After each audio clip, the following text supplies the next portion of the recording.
Hello everyone, সবাই কেমন আছেন? আশা করি সবাই ভালো আছেন। প্রতিদিনের মতন আমি আবার আরেকটি রেসিপি নিয়ে আসছি। আমার আজকের রেসিপি হচ্ছে পুরান ঢাকার সেই ঐতিহ্যবাহী হাজির বিরিয়ানি। তো ভিডিওটা সম্পূর্ণ দেখার জন্য অনুরোধ রইল। চলুন তাহলে রেসিপিতে চলে যাচ্ছি। প্রথমে আমি একটা চুলাতে কড়াই বসিয়ে দিয়েছি, আর আজকে আমি যে রেসিপিটা তৈরি করব এটা সম্পূর্ণ সরিষার তেলের রেসিপি হবে। আমি অন্য কোনো তেল ইউজ করব না। তো প্রথমে তেল দিয়ে দিচ্ছি, সরিষার তেল। এরপর তেলের উপর একটু ঘি দিয়ে দিচ্ছি। ঘিটা আর তেলটা যখন গরম হয়ে যাবে তারপরে কয়েকটা এলাচ আর দারচিনি, এরপর দিয়ে দিচ্ছি কয়েকটা তেজপাতা। আসলে এই রেসিপিটা বিশেষত্ব হচ্ছে এটা সম্পূর্ণ সরিষার তেল দিয়ে রান্না করা হবে। এখানে অন্য কোনো তেল ইউজ করলে সেই হাজির বিরিয়ানির ফ্লেভারটা কিন্তু আসবে না। এরপর তেলটা গরম হয়ে গেলে কিছু পেঁয়াজ কুচি দিয়ে দিচ্ছি। এখানে পেঁয়াজ কুচিটাকে একটু হালকা ব্রাউন কালার করে নেব। কালারটা যখনই চলে আসবে আমি অন্যান্য মশলাগুলো দিয়ে দিচ্ছি। এখানে দিয়েছি রসুন বাটা, আদা বাটা দিয়ে কিছুক্ষণ নাড়াচাড়া করব তেলের উপরে। এমনিতে আমরা জানি যে সরিষার তেল দিয়ে যে কোনো জিনিসই রান্না করি না কেন এরকম ফেনা ফেনা হয়ে যায়। তো এতে ভয় পাওয়ার কিছুই নাই, তো আস্তে আস্তে ঠিক হয়ে যাবে। এখন প্রায় মশলাটা একটু ভাজা ভাজা হয়ে গেছে, এখন আমি মাংসটা দিয়ে দেব। তো এখানে আমি 1 কেজির মতো খাসির মাংস নিয়েছি। মাংসটা যেহেতু বাজার থেকে কেটে নিয়েছি, তারপর আমি একটু কেটে নিয়েছি, ছোট ছোট টুকরা করে নিয়েছি। কারণ এই হাজির বিরিয়ানির রেসিপিটা কিন্তু মাংসগুলো একদম ছোট ছোট টুকরা করা থাকে। তো যারা খেয়েছেন অবশ্যই জানবেন, আর যারা না খান আজকে আমার রেসিপিটা আপনারা ট্রাই করে দেখবেন, দেখবেন খুবই মজার একটা রেসিপি। তো এখানে আমি কিছু মশলা নিয়েছি। এখানে হচ্ছে স্টার, জায়ত্রী, জায়ফল আর শাহি জিরা, আর হচ্ছে কয়েকটা মৌরি। তো এই আস্ত মশলাগুলোকে আমি সুন্দর করে গুঁড়া করে নেব মিক্সচারে।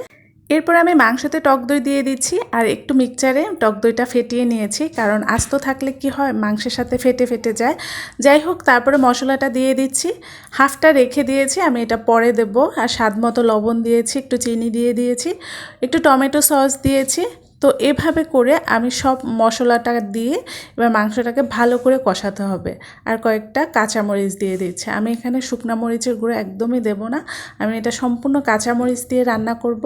আর আপনাদের যারা শুকনা মরিচ খেতে পছন্দ করেন অবশ্যই একটু শুকনা মরিচের গুঁড়ো দিয়ে দিতে পারেন, কোনো সমস্যা নেই। তো এখন আমি একটু ঢেকে নেড়ে চেড়ে ভালো করে তেলের উপরে একটু ভাজি ভাজি করে ফেলছি। তো কিছুক্ষণ নাড়াচাড়া করে এখন আমি পরিমাণ মতন একটু জল দিয়ে দেব।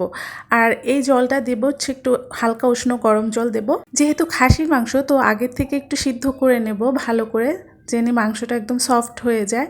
এখন আমি একটু ঢেকে কিছুক্ষণ জাল করব, প্রায় 10-15 মিনিটের মতন জাল করে এখন বিরিয়ানিটা বসিয়ে দেব। তো আজকে আমি যে বিরিয়ানিটা রান্না করব এটা সম্পূর্ণ প্রেশার কুকারে রান্না করব। যেহেতু এটা অনেকক্ষণ দমে থাকতে হয় আর বিরিয়ানিটা অনেক ঝরঝরে হতে হবে, এর জন্য আমি প্রেশার কুকারে রান্না করলে মনে করি যে ভালো হবে। প্রেশার কুকার ইউজ করতে না চাইলে অন্য কোনো কড়াইতে দমে দিয়ে রান্না করতে পারি। তো এখন আমি গরম জল দিয়ে দিচ্ছি মাংসটাকে ঢেলে। মাংস কিন্তু হাফ সিদ্ধ হয়ে গেছে। এখন আমি পুরো বিরিয়ানিটা রান্না করার জন্য যে চালটা দেব সেই জন্যই জলটা দিয়ে দিয়েছি। আর এখানে আমি পোলাওর চাল, চিনি গুঁড়া চালটা নিয়েছি। এখন খুব ভালো করে নাড়াচাড়া করে দিয়েছি। এরপর অর্ধেক মশলাটা আমি এখানে দিয়ে দিচ্ছি। কয়েকটা আস্ত কাঁচামরিচ দিয়ে দিচ্ছি। 1 চামচের মতো গুঁড়া দুধ দিয়ে দিয়েছি। এরপর আবার একটু নাড়াচাড়া করে কয়েকটা আলু বোখরা দিয়ে দিয়েছি, কিশমিশ দিয়ে দিচ্ছি। এখন আমি ঢাকনাটা দিয়ে দেব। ঢাকনা দিয়ে প্রায় 20 মিনিটের মতো রান্না করব। একদম জালটা কমিয়ে দেব, মিডিয়াম আঁচে রাখবো। এরপর নামিয়ে কিছুক্ষণ ঠান্ডা হতে দেব। ঠান্ডা হয়ে গেলে ঢাকনাটা খুলে, আর হচ্ছে দেখুন কি সুন্দর ঝরঝরে হয়েছে, একদম অরিজিনাল সেই হাজির বিরিয়ানির মতন। যারা একবার খাবেন বুঝতে পারবেন যে এটা কতটা সুস্বাদু। মাংসগুলো একদম সফট হয়ে গেছে। তো রেসিপিটা কেমন লেগেছে অবশ্যই জানাবেন, আর রেসিপিটা অবশ্যই ট্রাই করে দেখবেন। পেজটাকে ফলো দিয়ে পাশে থাকবেন আর রেসিপিটা শেয়ার করে দেবেন। ধন্যবাদ সবাইকে, ভালো থাকবেন, সুস্থ থাকবেন।